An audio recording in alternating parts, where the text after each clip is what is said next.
the main point of all of this is to disciple our children and is to have these opportunities to train them in the way that they should go, in the way that the Lord would want them to go.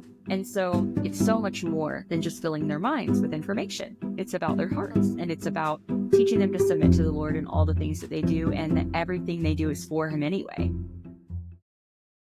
Hello and welcome to the Home Edify podcast. My name is Kristen Malfris. Here we're going to talk about what it takes to raise resilient, courageous, lifelong learners. Edify means to teach or instruct so as to improve the mind and character. Here we're going to talk about what matters, our kids, and how we ourselves can be lifelong learners, modeling that for them and really raising them up to glorify God. So today on the podcast, I'm talking with Lyndsey from the Treehouse Schoolhouse. Lyndsey is a homeschool mom of 4, and before motherhood, she had a career in children's ministry and special needs education. Her home education centers around living books and ideas, hands-on learning, nature exploration, and biblical discipleship. She shares experiences and home education inspiration through her Instagram. If you've seen her Instagram, Lyndsey's Instagram is beautiful. It is so beautiful. The way that she educates her kids is in such a very classic, beautiful way. And I'm sure if you're a homeschool parent, you have seen her page. On this podcast episode, Lyndsey talks about discipleship. She talks about what it's like being a mom while running a business and how she delegates her time in order to do all the things that she does intentionally and successfully. It was such a joy to speak with Lyndsey. And I know I say that about every guest, but Lyndsey has a teacher's heart for kids. She wants to teach them and raise them up in the admonition of the Lord. She talks about how she even got into the homeschooling world, what led her into this path, which is so unordinary. Her path is especially. I really, really hope that you're encouraged by this episode for this week. And if you would, hit subscribe so you can listen in on all of our episodes. And make sure to rate us if you find that you've been encouraged. So let's get to it. How did you even get started in homeschooling? What happened to bring you into this world? It's a crazy story, actually. I was public school educated, and so was my husband. But in my 20s, I worked full-time I went to Bible school, and then I worked full-time in kids ministry. And I just absolutely loved learning how to teach and how to take concepts that maybe were deep, like in the Bible, and curate them and make them really fun for kids. And so I loved coming up with ways to do that creatively. And then after that position, I got hired as a full-time nanny. And while I was nannying, they decided to take the child out of school, and they asked if I would homeschool them. And so they sent me to homeschool conferences, and I basically jumped into this world of homeschooling as a single woman. And so in my mid-20s, I became a homeschool educator, even though it wasn't my own child. I ended up homeschooling him for 3 years, and his sister as well. And so I would actually homeschool him first in the morning, take a lunch break, homeschool her, because they had very different needs and special needs and things. And so I was able to curate learning for 2 different types of children. And so between that and then learning what it was like to be in the homeschool world, because I would take him to community events and I would meet other homeschool moms, I just started getting really curious about this way of education, and I started falling in love with it. I loved that we would take our school up into the treehouse, hence Treehouse Schoolhouse. I loved that we could throw the math book to the side and I could turn a math worksheet into an active game on the trampoline. I loved that we could do these field trips, and we could read all this amazing literature, and then we could go see the play, or we would go to the park and act it out. And I just saw like my creative side come to life even more in this position. And so I met my husband while I was working in that position. And so from the beginning, I was like, he saw my passion, and he didn't have any idea what homeschooling really was or what it looked like, because he wasn't homeschooled. And back in the day, because I'm almost 40. So if you go back to when we were children, the majority of homeschooling families, sadly, they didn't have a lot of resources. They didn't have the same type of community. They weren't as socialized with other homeschoolers. It just wasn't as popular. And so honestly, we were both kind of like, but doesn't that mean they're going to be awkward? They're going to be socially, isolated. They're not going to have all these skills. They're not going to have any friends. And it's just changed so much. And I've also learned it really depends on the parent and how intentional you are in these things, because a public school kid could be awkward and not socialized. A homeschool kid could be not socialized. It's really up to the parent. And so anyway, my husband came on board with it, saw my passion. And from the beginning, we just kind of knew that would be most likely the direction we would go when we were parents. Nice. I saw in your bio, and when I looked through the Treehouse Schoolhouse's website, I saw that you served as a missionary overseas as I well. did. I How did, did yeah. how did that impact how you formed all of this home education, and how did It's that impact it? amazing. Like, it's just amazing when you walk with the Lord, how you don't see the whole picture. And I still don't see the whole picture, obviously. I'm not to the end of my life. But there were these little puzzle pieces along the way that kind of formed who I am now and what I'm bringing to the world through homeschooling my own children and then also through creating homeschooling resources. And I have a different perspective than maybe someone else because of the things that the Lord's, I've walked through with the Lord. But after my full-time children's ministry position, I wanted to do something else. I wasn't married. I didn't have like a long-term career in mind. And so I went to Youth with a Mission, YWAM. I did my DTS in Maui, Hawaii. So it's a discipleship training school for 3 months. You're going deep in your heart. You're learning about the Father heart of God. You're learning about using your spiritual gifts. You're learning about how to evangelize in different countries and what they believe, and you're learning about different religions. It's amazing. And you're doing this alongside other people that have the same heart and they're in the same age frame as you. And so I did that. And then I went to Indonesia and Malaysia for 3 months. And because of my passion for children's ministry and my team kind of knew about my background and everything, they put me in a place where there were a ton of children and they needed someone to kind of create lessons or skits or ways for us to minister to these children. And so that's what we did there. I also went on another missions trip, teamed up with my church, and I oversaw all the children's ministries to Belize when we went there. And so I just sort of took the things that were in me because writing curriculum, I feel like I was born doing it. Even when I was 11 and 12, my mom jokes about how I would take our children's encyclopedias and I would create curriculum out of them to play That's school cool. with my brother.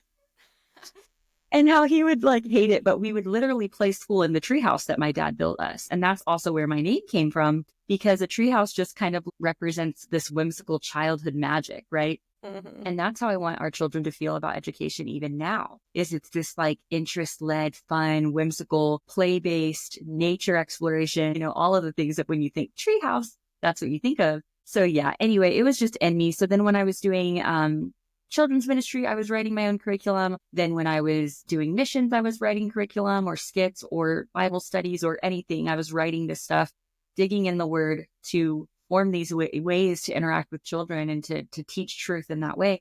And then when I was a private nanny turned homeschool teacher, I created our own curriculum. So then when I became a mom, it was just the next thing. It was of course, I'm going to create curriculum for my own children. And then the Lord opened the doors for me to share that on Instagram. And I just started a blog and I started encouraging moms or giving ideas. And then one thing led to another. And here we are 7 or 8 years into my homeschooling journey. And I'm also able to create resources, never running out of ideas, always putting new things in the world. And I have a team that helps me now. And it's been a beautiful journey with the Lord, really. Praise the Lord, dude. The Lord was just lining all these things up for you to be where you're at right now. That is Absolutely. Super cool. So tell me about your daily rhythm. What does that look like as a business owner, as a mom, as someone who's creating curriculum on a daily basis? What does that look like? Yeah, if you would peek inside my home, you would be tired, maybe. But I definitely am a go person. But I also have learned that I will burn out, and I do still burn out. But I've learned over the years, even though I'm creative, so my house is kind of messy and creative and fun. That's kind of the vibe. But I've learned that there are certain things that if I don't put them into place as anchors into my daily rhythm and in my weekly rhythm and in my yearly rhythm, my monthly, then I start falling apart. And you could ask my husband about that one and my children. So there are certain things that I've just learned have to be kind of anchors of peace in my own life. And I also have to be okay with asking for help and for delegating, even in my curriculum development, bringing people in that can help me do some of the creative work that I want to do. And I just sort of preserve the parts that only I want to do. And then I find people to help me with the other stuff. My current daily rhythm. So I have a 4-year-old up to an 11-year-old, and we homeschool all of them. And then my husband and I both are entrepreneurs. So that kind of gives you a framework of our life. We both do most of our life at home, my husband and I's work. So he's a cabinet builder by trade. And cool. So he has a business where he builds a lot at our home. but he has subcontractors that will do the painting and the installing. And we basically have made a shift in the last few years to move all of his life also at home, because we just want to live so much of our life together. And also with my growing business, we wanted him to have more hands-on with the kids as well. So we kind of partner up with so much of our parenting, our homeschooling business, everything. So our daily rhythm starts, I wake up pretty early so I can have some time alone most days. My husband is kind of the first one on duty with the kids, so he makes breakfast. And from 7 to 8 o'clock, he is leading them in Bible over breakfast. And so this has been a really great shift for us, because I want some time alone in the morning to either take a walk or to get ready or to set up the schoolroom or to have my time in the Word. And so he is really passionate about discipleship and leading them in the Bible. So that's been a good fit. So some days I'll pop in during that, but usually it's kind of his thing. After that, the kids have about an hour and a half of home responsibilities, getting themselves ready for the day. That's also what I'm doing during that time. Sometimes I'm working out. Like I said, all these different things I try to do in the morning. And then we start school around 9:30, and I start with collective lessons because I really think family style learning is the jam. I want us to study things that my 4-year-old can get into and my 11-year-old, and I can adapt for all the ages. So I do that as much as I can in our education. So we start around 9:30, everybody coming together. Everybody has something at the table. Usually that's when we're using either our Bible curriculum that goes deeper, and we do like notebooking through Bible and hearing the Lord and painting and drawing and things like that. Or we use our nature study, which is one of the Treehouse products as well. And so you may be like right now we're studying snow and ice. And so we might be doing a science project together. The big kids may be researching a biography of someone who discovered Antarctica, while the little ones are doing paper snowflakes, So I have like this wide range of activities, but stuff that we can all do together at the same time, studying the same thing. And there's books involved and songs and all the things. And all of that's included in our nature studies. It's a family style curriculum for that reason. Then we split off, and the older kids have individual work lists that they work through, and they turn their stuff into me. So they have a grammar book. They're doing their math lesson. They're doing their copy work or whatever. And while they're doing all of that, I'm working one-on-one with my 6-year-old. So he is at that age where he needs the one-on-one for handwriting and the one-on-one for reading. So we sit and we work through that stuff. And my 4-year-old sits next to us and has her own school books that aren't really, it's just because she wants to sit there, or she's coloring, or she's doing Play-Doh. And it's very crazy because I have interruptions. Mom, I don't understand this. Mom, I lost my book. Mom, I can't find my pencil, while I'm trying to. So it's not like, oh, and then I'm over here and everything's peaceful. It's like nuts. Good to know. Yeah. And then my husband's walking through, like today, he's decided he's going to build our shed. So he's coming through in the middle of a lesson and going, hey, is it okay if it's like positioned this way? I'm like, listen, okay, I'm one person. How do you take a number? That? I just am honest, and I have boundaries. I'll be like, listen, I can't right now. You need to take a number. Like, I'll be back with you in the afternoon. Good to know. And then I just realized we have the whole day. Like we can work, we can do things slow. We can pause. If one of my kids is really frustrated with their lessons that they're trying to do individually, I'll just say, just put it to the side and mom will look at it this afternoon. Or thankfully I can say, bring it to the garage and ask your dad. Like he's there, and that has not always been the case. That's only been the last 6 months or so. So it's really nice that I can send the kids to him sometimes for some help. And then everybody takes a break, and everybody's playing outside or whatever. And I make lunch, and then we sit together for lunch and I do our read aloud. And so today, right now, we're reading Mr. Popper's Penguins. So I choose books that will kind of engage everyone. And then I'm using a book club guide that Treehouse Schoolhouse put out that has discussion questions and projects and video links. So maybe when you're reading Mr. Popper's Penguins, there's links to like how penguins, have their eggs, or maybe we're studying specifically about the ice or something. And so we'll watch a couple of videos, or we'll read a separate picture book, or maybe we'll just do some discussion questions. And so something that goes along with the read aloud that everybody can engage with. And then after that, my little kids will go off to play. And then I have one more block where I sit down with my big kids and we're doing history or science, something a little deeper that I need to do just with the older grades. So we're usually wrapping up around 2. And then from 2 to 5 is my work block. And it's either we have a part-time nanny who has grown with us over the last couple of years since my business took off. So she's there in the afternoon and she helps the kids with any schoolwork that they hadn't finished by then, or she's helping them. My daughter's learning to sew, so she's helping with that. The other day they made a huge cardboard Titanic just because they wanted to. That's cool. She might take them to the library. So she's and then she's also helping me with dinner prep. So I set out stuff in the morning and I say like, this is what we're making. can you chop the vegetables? Can you do this or whatever? Because I'm busy till 5. So it's not a lot of work time, but I have 3 hours to do all the things that I need to do. And then I also will have to work sometimes in the evenings or on Fridays when we don't do homeschool and we have our nature group. I'll come home and do some work, different things like that, get up early because I'm just trying to squeeze it in the margins. The longer our school day starts getting, because I have older kids, the shorter amount of time I have to work. So I have to be really intentional and focused when I finally sit down to work. So around 5, I'm finishing up dinner, and most nights of the week we're home. And so we don't do a lot of extracurriculars. It just doesn't fit in our life. If we do, we have a couple nights a week where my husband will run one of my older kids to different things, a youth ministry. The one thing that we do is a Christian Scouts program. It's called Trail Life for the boys, American Heritage Girls for the girls. And so far, my older 3 can be a part of that. And so at least it's all one night at the same place, and my husband takes them. And so sometimes I will find myself working on the Thursday night while he's taking them too. But that's an amazing program because they're learning scripture. They are learning life skills. So they're earning badges for fire safety or for building, all kinds of things. They're learning all kinds of things. So that's part of what they do in the afternoons too, is work towards getting their badges, working on getting their sewing badge or whatever. So thankfully, our part-time nanny also is on board with all the things we do in our family. She's another person. And so I love sharing about her because I never had a nanny. I never thought I would have a nanny, or I barely ever even had one night for date night babysitter. But as my business grew and my husband's business grew, it was like, we can do this, and we can continue to do the things that we're called to do outside of our children. Well, not really, because they're a huge part of our businesses in our life, but you know what I mean?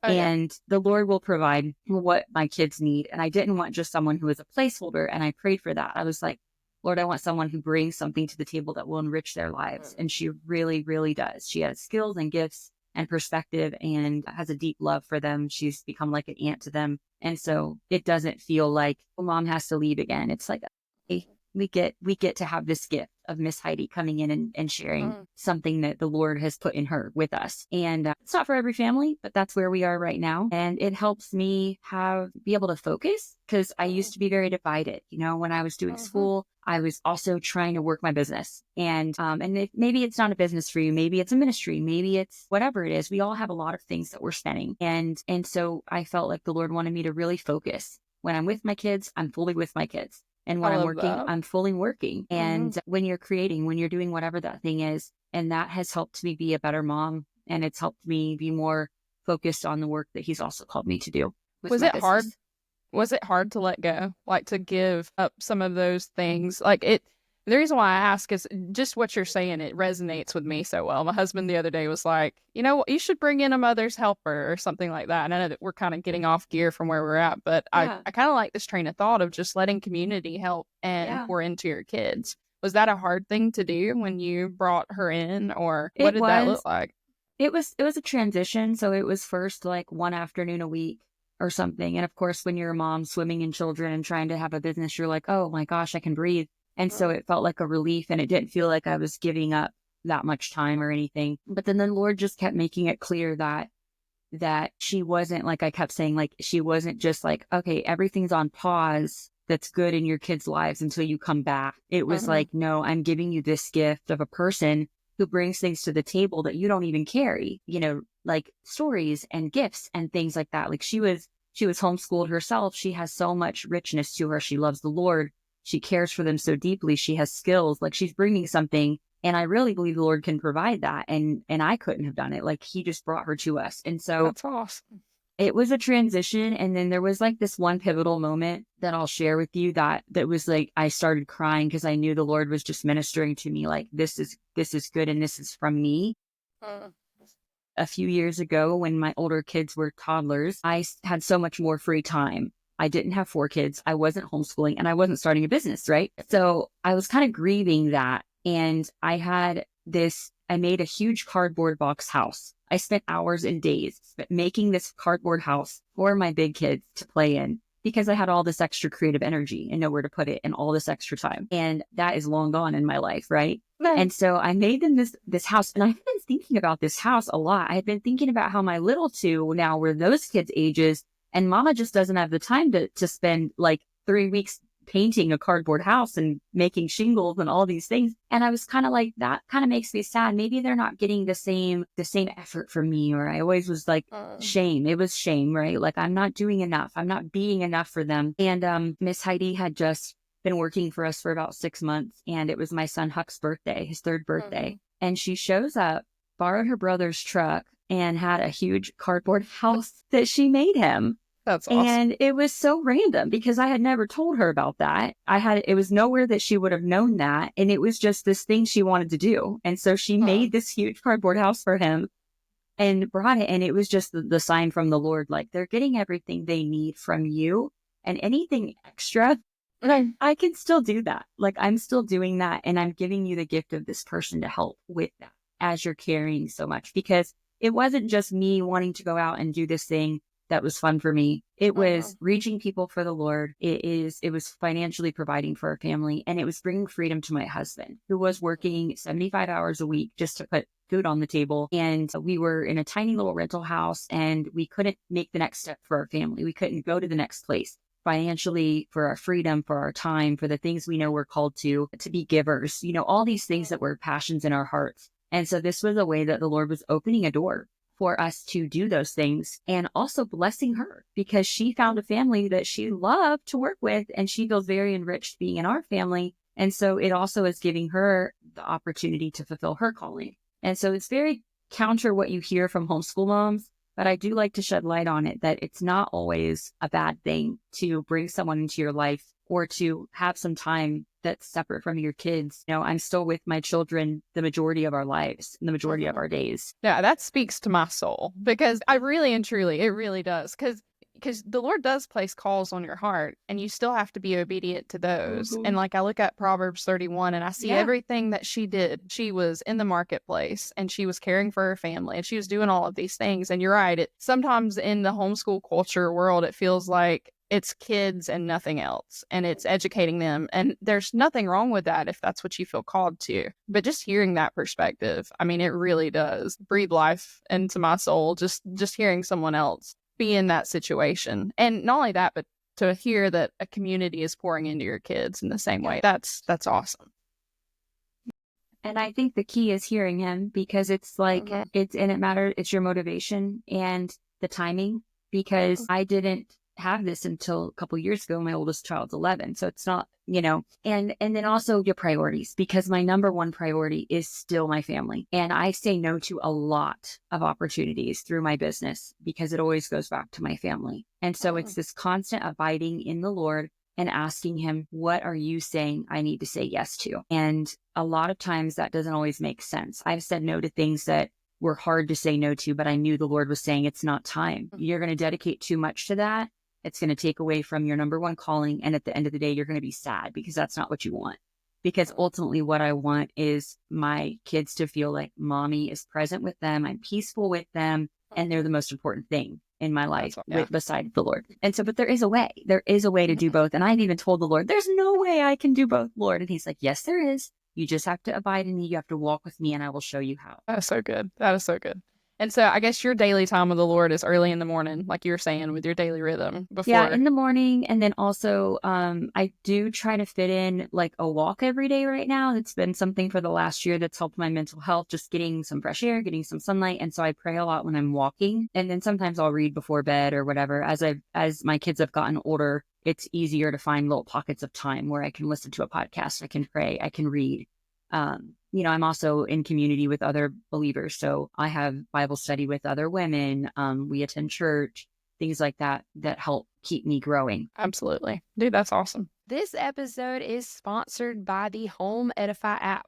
The Home Edify app was created by my husband and I as we were trying to figure out how can we store our kids' educational journeys in a digital format so that we can keep it forever. If you're like me and have toddlers, you know that a book can be destroyed in less than 10 seconds if given the opportunity to them. So I wanted something that I could put tasks in on my phone, that it would be there forever, and I could keep track of all of my kids' educational journeys as they grew. Anytime we do something educational, I type it into the app. I can plan ahead if I want to.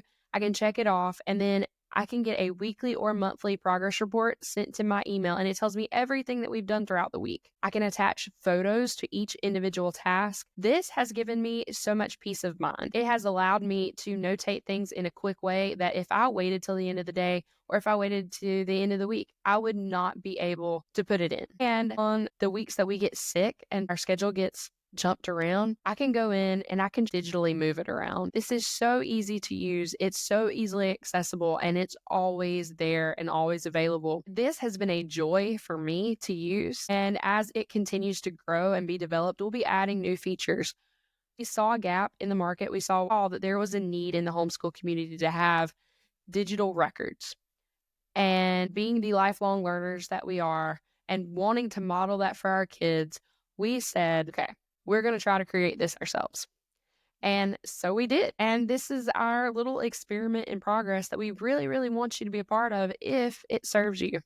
So go to homeedify.com, and there you can download the app, or you can go to the Apple Store.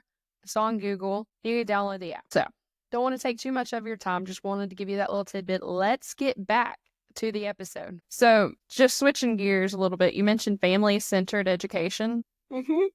I am a mom to a kindergartner. I have a 3-year-old that is also very interested in learning. And I've seen a lot of the open and go curriculums. How do you implement a family-centered education, even from your oldest child onward? What does that look like? Yeah, so it kind of goes back to what I was saying with my daily rhythm. I figured out early on that there are only some subjects that you really need to individualize as they get older, especially. I did not individualize anything until about 2nd grade. And at that point, I split my kids' math, because that is one thing that needs to build on each other, and they need to be at their level. Now, not necessarily their grade, but their level. So you may have an older child who has a younger level, or, because I'm not all about pigeonholing them into grades, as long as they're progressing and they're being challenged at the right level. So, for example, my 6th grader has his individual math that's at his level. My 4th grader has her individual math. My 1st grader has his individual math. But everything else, we pretty much do all at the same time. But like I said, I make it for each level. And if that sounds very overwhelming and complicated to you, that is why I write curriculums, because I write family style curriculum. So for example, we have a nature study that's seasonal, and it goes, so in the fall, you're studying things like changing leaves, or you're studying mushrooms, or in the winter, you're studying winter birds or snow and ice. Okay. So you take one theme, and then we have a primary level that's supposed to be from preschool, maybe up to 3rd grade. And we have an intermediate level from 4th to 6th grade. And so you use them side by side so that you're studying snow and ice, and you're singing, you're doing a hand rhyme, and you're reading picture books, and you're reciting a poem about Frosty, and you're making DIY snow and playing with little penguins in it, right? All of this is your preschooler. But then you've got your 6th grader, like I mentioned, studying who discovered Antarctica and all of these deeper things. And so you're doing the same thematic thing, but you're studying it at different levels, and you're doing different things with it, kind of all at the same time. And so it does take a little getting used to, but I'm going to tell you right now, the bond that your kids have is amazing, because you see them go outside and play penguins, your 4-year-old and your 6th grader together, or you see them, let's say history, you're doing history all together. Like, even though your 6th grader might be reading a chapter book going deeper about Columbus, and your little one, you're just sort of learning the basics, then they're going to go outside and they're going to pretend to be the ship crew. And what that does for their education is phenomenal, because it's really getting ingrained in their hearts and their minds when they play something that they learn. And when they have playmates that are learning the same thing at the same time, it even makes it better. Also going on field trips. So we studied the Titanic, and we did it at all those different levels. And then we went to the Titanic Museum. So even though my 4-year-old's just catching it a little bit, right? She's just getting a little bit. She's remembering, she's seeing stuff at the museum now that otherwise we'd be learning it with the big kids. And then she's just this like extra, this tag along. Right. But instead she's getting it, she's understanding it. And we'll circle back when she's older and she'll get it deeper. And so there are a lot of things you can do family style learning with. I would say mostly like Bible, science, and nature study, history. And if you can just find curriculum companies who have that part, then they will create open and go curriculum that will make it work together. the further the age gets, the harder it is. It is hard to have a 4-year-old and a middle schooler and to be learning the same thing. It takes a little extra planning, maybe a little extra research. Maybe you need to print off some coloring sheets while you're also researching chapter books. But you would be doing that anyway separately with different topics. So why not stick to the same topic at the same time? If you are an adventurous family, also we love traveling. So we're planning a long history road trip. And so I'm trying to time my kids' history learning so that they'll be covering these topics before we go up the East Coast and go to all of these places. And so how much better would that be for the family if they're bonding over these places that we've been studying in these events? That is awesome, dude. How do you do it though? I guess, how do you track it as they get older and you're trying to make sure they're learning all the things that they're learning? And you're talking about how you would circle back to help implement some of these things, like, okay, we've learned this part as a family, and then we're going to circle back to really solidify it for the younger child. How do you do that? What does that look like? Okay, so a lot of times people, history is a really important one. So maybe you could base your cycle on that. And so a lot of curriculum, like My Father's World is one we've used quite a bit. Beautiful Feet books is another one. A lot of curriculum, even Ambleside Online, if you're a Charlotte Mason mom, it's going to go through these history cycles. And so maybe you're studying, U.S. history for the year. And then the next year you're studying like world history or ancient history. And so you kind of like line up your history cycles, I feel like, and then you circle back to the first one after you've done all 4 or all 5. But for me, I kind of take that with a grain of salt, because one year I was inspired to do, like, instead of a full history cycle, I'm like, this year I want to do world geography, and I want to learn about missionaries, and I want to learn about like heroes of the faith in the different places in the world. And so we kind of like paused our history cycle. And I'm like, this year we're mostly going to dig into, I want the kids by the end of the year to know like where everything is in the world, and then main people who like made a difference for Jesus in these places. And we just did that. Like, you can just do it, right? And so, but with things like science and nature study, you can just scatter those whenever makes sense for you. And I like to do them seasonally, because I feel like then they get outside and they're like, oh, we were just studying this and now I'm seeing that bird outside, right? It connects to their real life. And you can circle back to learning about winter birds for the rest of your life. I mean, old people study birds. Like, you're always learning, right? I study birds. True. And so it's like, it's not like, well, we crossed that off the list, don't ever have to go back to that one again.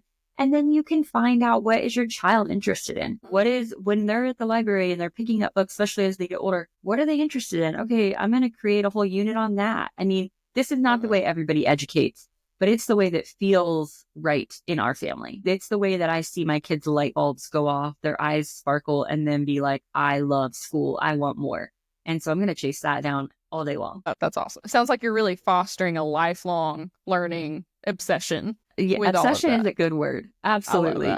That's awesome. So, okay, you mentioned middle schoolers. How do you take the jump from hands-on learning, like with your younger ones, to middle school? For me personally, when I think about long-term, about how I'm going to take my kids through their educational journeys, that stresses me out a little bit. What did that look like for you? Well, I'm still at the beginning. So I only have a 6th grader, and I'm still figuring this out. I mean, I'm going to a homeschool conference in a couple months, and my plan is to go to all the workshops about like high school, like homeschooling high school, homeschooling middle school, because I have these same questions, and you will have questions. Like, I am not an expert, and I actually am always looking for mentors who have done this well. And so, but what I'm seeing right now, and I think it's going to be kid specific, my 6th grader is an obsessive reader. And so I am finding that the more good books that I can put in front of him, that he's just devouring on a daily basis for fun, I'm finding that he's learning so much without me having to schedule it all anymore, as he loves to read. Now, the thing that I do need to do is take that and make sure that he's comprehending it, or he understands where, like, for example, in history, making sure he's understanding where it falls on the timeline, or having margin to discuss, talk about these things or look things up with him. And then safe internet research, teaching him how to, he has a question about something. Well, let's go look it up. Like, he's diving into the world about the Bermuda Triangle. I don't know anything about that, but he's reading books about it. He's getting more books about it. He wants to know more about it. And so then I'm trying to show him on the internet in front of me how you can research things, how you can find a good source. And so I'm still new, but I'm learning. The more that they're leading the way on what they're learning, they're going to internalize what they're learning. The other skill that you really need to hone in on in this age group is the writing. And so after they're consuming the information, how do we get it from there to them like putting together paragraphs and writing out maybe what they've learned? And so we do a lot of that through notebooking, which is a creative way to document what you've learned. For example, in our snow and ice unit that we're currently doing, after studying for a couple weeks, I say, what's one element that we've learned or about this that's really interesting to you? And so for him, it was different species of seals that live in Antarctica. So then he took that and he started researching different types of seals. And I had him write a research paper on his favorite 2 types of seals and then illustrate. So he watched an art tutorial on how to draw an elephant seal. He sketched it, and then he wrote his 2 paragraphs about these types of seals. And so just working with him on formulating better paragraphs, making them more interesting, especially because he wants to be an author. So then it's like, oh my goodness. Okay. I don't know, buddy. So then, I mean, this is honest. Then I'm Googling, how do I help my child become an author? Because this is just what homeschool moms do, right? We're just like, we have to have grit. We have to keep going. We have to figure it out. We have to ask the hard questions. And when we feel super overwhelmed, like there's just no way I know how to pull this off, that hopefully instead of falling into defeat or feeling like a failure, it spurs us on to figure it out. And I want my kids to see me doing that in life. And I tell them that all the time. I've never homeschooled a high schooler, guys, but I'm going to figure this out because that's what we do in this family. We figure things out. And so I think that's encouraging for kids to see too, like we are just humans wanting to learn and wanting you to love learning. And so how can we do that? That's awesome. And that is, to me, one of the biggest points for homeschooling is for them to even see you trying to be a lifelong learner and trying to implement those things and the grit that requires. I think that is so cool. That is so cool to hear you talk about it in that way, because it's not just a checkbox of things that you do. At least that's not how I want to view it. At least I want it to be, we're in this together. We're going to grit through it. We're going to build character in the midst of this, and we're going to figure it out. What's been some ways that you've built character with your kids, and how has homeschooling allowed you to do that as you've educated them? I mean, I've always felt like the more time that you have with your kids, the more opportunities that you have. I'm not saying the more times you do it because it's up to you, but the more opportunities you have to have just these teachable moments.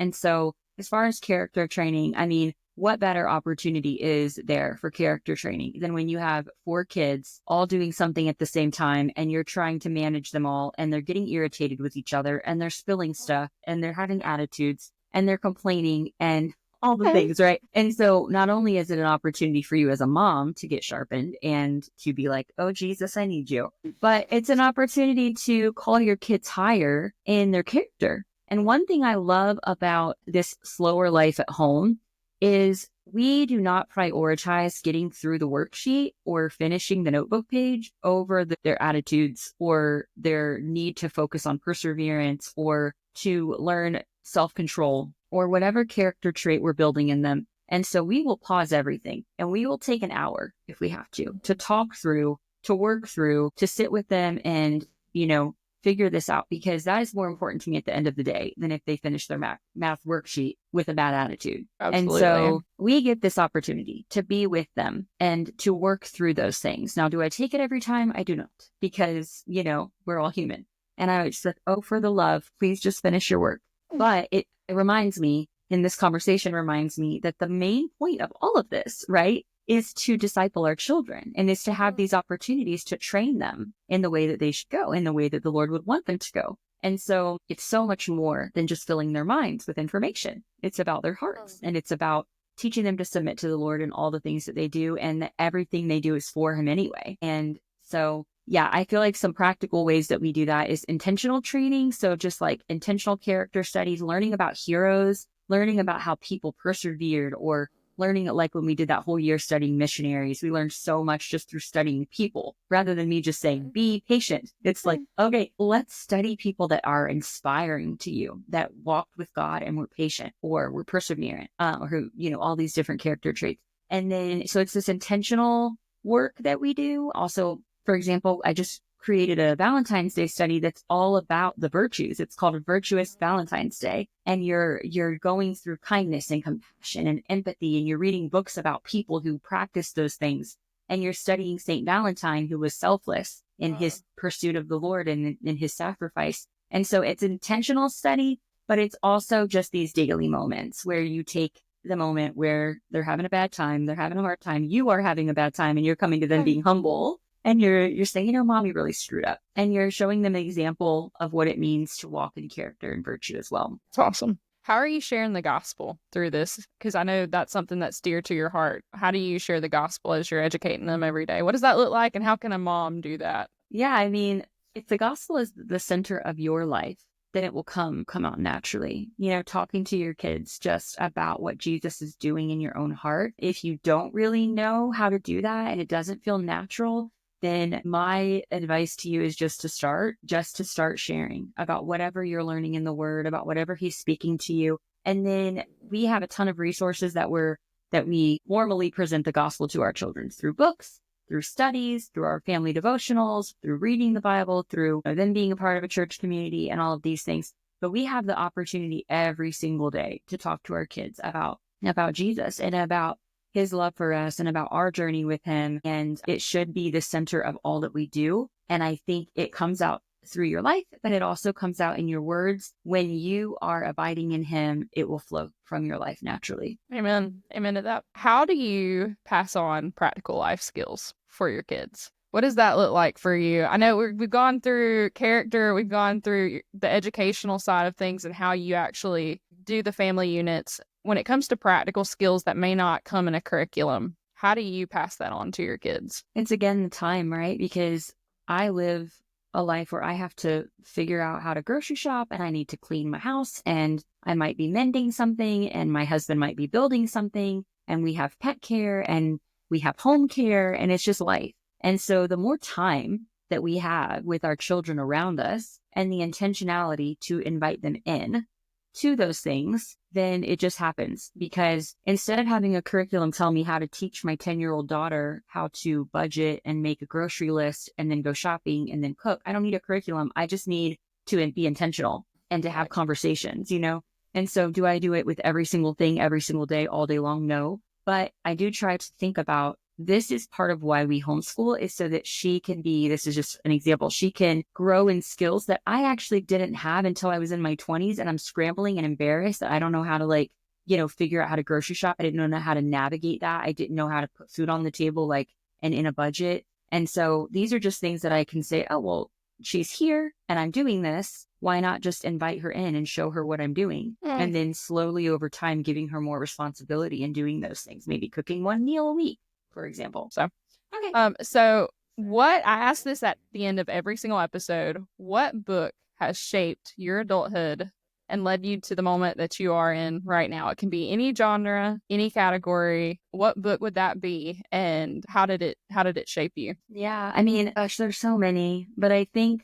the one I'm going to have to say, especially speaking to home educating parents, would be Educating the Wholehearted Child. And that's by Clay and Sally Clarkson. And it's actually like a manual. It's a really big book about how they used books and life experiences and family togetherness to shape their education. And they were home educators before it was cool. And so I always love learning from Sally Clarkson. And it's one that I have highlighted over and over. I've gone back to throughout my home educating journey. And I feel like I need to pull it out again as I'm entering in these middle school years because they were very successful homeschooling parents. And so, yeah, it's definitely just shaped the way I view education and the way that some of these decisions I've made about our homeschool came from this book. Awesome. Awesome. Well, Lyndsey, can you tell us a little bit more about Treehouse Schoolhouse? How can parents, if they want to implement your curriculum, they can go to your website. I know you have a Facebook page, your Instagram, super popular, but is there anything that listeners should know as they hop on over there? Yeah, we have a lot of free book lists and a lot of free downloads for if you just want to try something. If you're interested in nature study, you can try a free week of either primary or intermediate. If you're interested in our rooted Bible curriculum, you can try a free week. There are, like I said, a lot of free book lists. We have a lot of small products that aren't full curriculum. So maybe it's just like some alphabet pages that you can work with your preschooler with, or some flashcards or different fun things that are really cute and watercolor illustrated and nature themed. And we have a homeschool planner that's super popular. And we have a lot of holiday studies. So even if you already are kind of set in your homeschooling curriculum, and you just want a little supplement of something fun, there's a lot over there to check out. And so, yeah, if you use Home Edify 15, you can get 15% off your whole order. Nice. Yeah. Well, Lyndsey, thank you so much. Everything that you've said has been so encouraging, and I just really appreciate you sharing your wisdom with us here today. Thank you, Kristen, for having me. Thank you for listening to the Home Edify podcast. All literature, book recommendations, and websites mentioned in today's show will be linked in the details below. You can find us on Spotify, Apple Podcast, and YouTube, and don't forget to follow along on Instagram at Home Edify Podcast to enjoy clips from our latest episodes and day-to-day encouragement. Our prayer is that you were inspired to seek after your child's heart and mind. Thanks again for listening. So, Mom, are you done with your podcast? Yeah, I learned so much. Thanks for coming to the podcast. Bye.